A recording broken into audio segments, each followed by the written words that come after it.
Hey guys, so this is Kyle here. I want to talk about two topics on wrestling. Nothing's really been like newsworthy in wrestling to really talk about per se, so that's why I haven't really done quite a few videos in a while, or every once in a while. Um, so two things I want to talk about: NXT superstars and how WWE needs to add them onto the roster, and the Survivor Series pay-per-view and matchup of Team Punk and Team Foley. So I'll start with NXT first. I think I've been just wondering, like, when is WWE going to add the NXT stars? And I'm saying NXT, I'm not talking about all the NXT stars. I'm talking about the top guys in NXT and their developmental to the main roster. Um, you know, you would think with Raw being an extra hour, and sometimes some of the segments or crappy matches or whatever that we may get for Raw, trying to fill in the extra hour, you would think to yourself, instead of using this time for this foolishness, why don't you use this to introduce a new character, a new match, something fresh, some new stars, debut some new stars to fill in that extra hour. But they don't do that, which they need to do. And, as well as, having some, other stuff, with SmackDown, and now you have Main Event and Saturday Morning Slam. WWE has about 4 or 5 programs a week now. And with that, in my opinion, I don't think they have the roster to spread them out, but I think instead of using the same people for some of these shows, they could really use some of these shows to introduce and showcase some new, fresh talent from the SCW, NXT, from the NXT roster, and build these guys up. Some of these guys have been in NXT for SCW developmental for years, and after a while, I think there's only so much they could pretty much just learn. And I know Triple H is in charge of creative for developmental, and I know his thing is he wants to bring them in only to have a storyline involved. He doesn't want them to, sink or swim or whatever. He wants to bring them in and have a storyline to back them up. So that's interesting. I get that, but they got to get the gears turning on something, because nobody has come up from that NXT roster except maybe Antonio Cesaro. And then some other guys as well. Like say Cassius Ohno, who's over that hump of 30.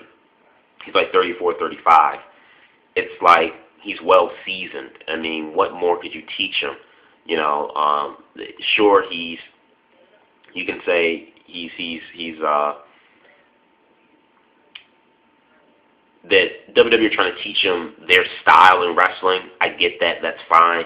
But it's like, after a while, what more could you really teach Chris Hero? I mean, the guy's been on the independent scene for many, many years, just as long, if not, I think a little bit longer, than CM Punk has. He's been on the independent scene. He's cut his teeth. He's, paid his dues, so to speak. So it's like, what more could you really teach him? And it's like, after a while, once the wrestlers get a certain age where they've already learned the steps 1, 2, and 3, you're just wasting their time now.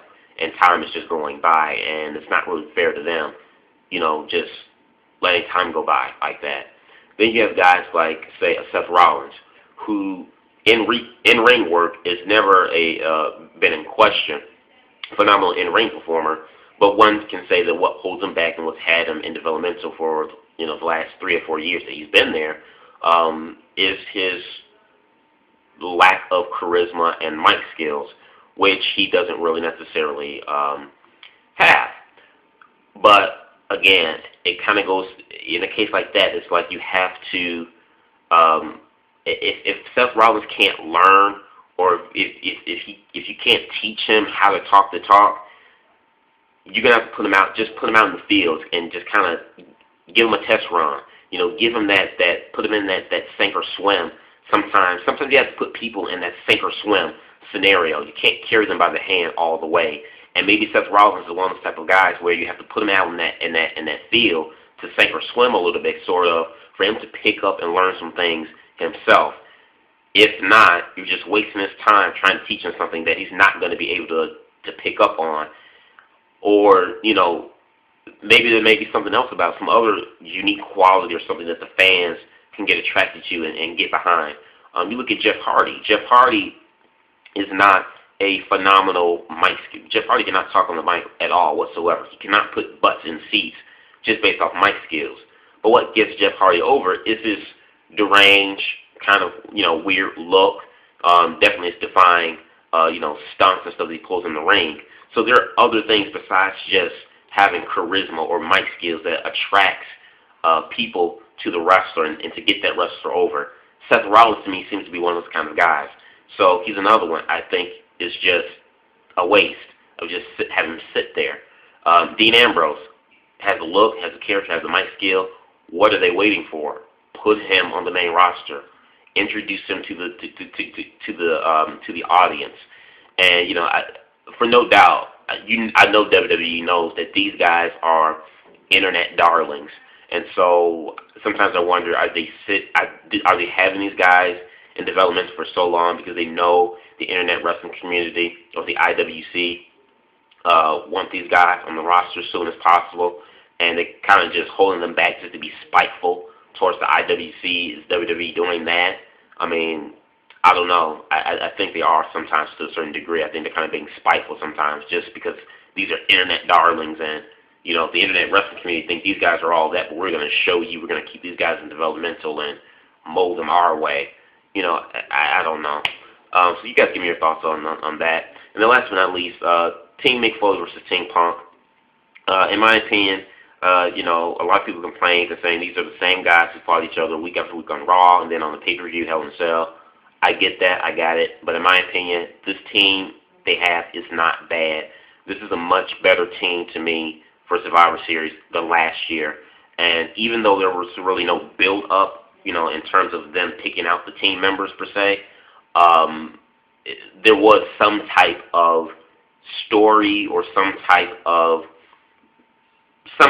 build in a way, sort of, to bring the teams together, unlike last year where it was just like, oh, bam, Team Orton versus Team Wade Barrett, just like out of nowhere, and there's like no reason for them to have a team. At least here, there's a reason for Team Punk versus Team Foley, because Punk and Foley have had a few exchange of words over the last couple of weeks. So in a way, it makes sense. So I don't mind this Survivor Series team. I think this is decent. Not the best, obviously, because, again, Raw doesn't have that star power. So I don't think it's bad. However, my concern with this is what is the undercard going to be for Survivor Series? Because you have three of your championship holders are in the Survivor Series team. The Intercontinental, the Tag Team, and WWE titles are in the Survivor Series team match. So that means those titles would not be on the line. Now, if it was just Punk by himself, that would make sense. But Intercontinental and Tag Team titles, those won't be on the line. So what's the rest of the undercard going to be? Obviously, you're going to have a world title match. It looks like you're going to have a Dolph Ziggler and Cena match.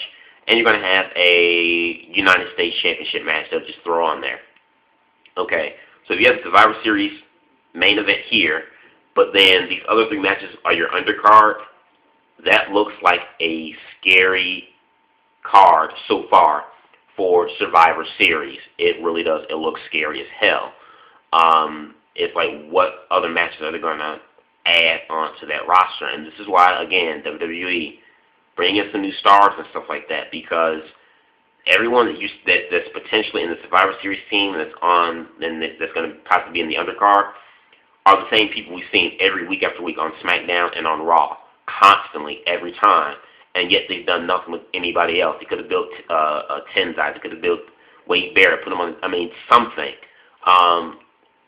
So going into Survivor Series so far, this might be the undercard. I'm kind of scared that this Survivor Series, again, will be a lackluster, which I kind of think is a shame, because if you look at it, for Hell in a Cell, we've had a 5-week build, and Hell in a Cell is a throwaway pay-per-view, and it's crap, and it was crap. But for Survivor Series, it's a 3-week build, and this is one of their big 4 pay-per-views.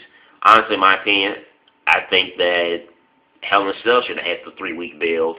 If not, just get rid of Hell in a Cell, have no pay-per-view for October, period, and just build 5 to 6 weeks for Survivor Series to make it seem like a big deal, because it is one of their big 4 pay-per-views. But yet, it doesn't feel like a big four pay-per-view anymore. It feels like a throwaway. And right now, it kind of feels like WWE, they don't know what they're doing. They just want to rush through stuff so they can get to the Royal Rumble for Rock. And I understand that, you want to get to the Royal Rumble, but, I mean, before you get there, let's focus on what we have here. If you don't keep fans interested in where you're going and where you're trying to, and on the road you're on right now, before you get to where you want to go, then people aren't going to be interested. Once you finally get to where you want to go, which is the Royal Rumble Rock, people aren't going to want to be interested and want to see the product because through October, November, and December, you haven't done anything to keep them interested. The pay-per-views have been lackluster. The quality of the pay-per-views have been terrible. The undercards have been weak. So how can you expect people to be interested in Royal Rumble if you don't keep them tuned into the product for Survivor Series and for TLC? And I just kind of feel like WWE, they just kind of just want to rush through everything just to get to Royal Rumble. So let me know what you guys think on this, and as well as what you guys think of some of the NXT stars. Don't you think it's about time that they add these guys to the main roster right about now? When I talk about NXT, I'm not talking about all the guys in NXT. I'm talking about their top tier in NXT developmental talent. Seth Rollins, like the Onos, the Ambroses, the Ascensions. What do you guys think about that? Because I think WWE, they need it. They had 4 or 5 shows in a week. They could showcase some of these new stars on these new shows that they have. WWE, they have the talent in their hands, but they're just too lazy and they're sitting on their asses with this talent. And SmackDown, especially the SmackDown roster, I think needs some new, consistent, fresh talent on that roster. It needs it bad. Otherwise, SmackDown's just going to die. So let me know what you guys think about these 2 topics. Comment, subscribe. Peace.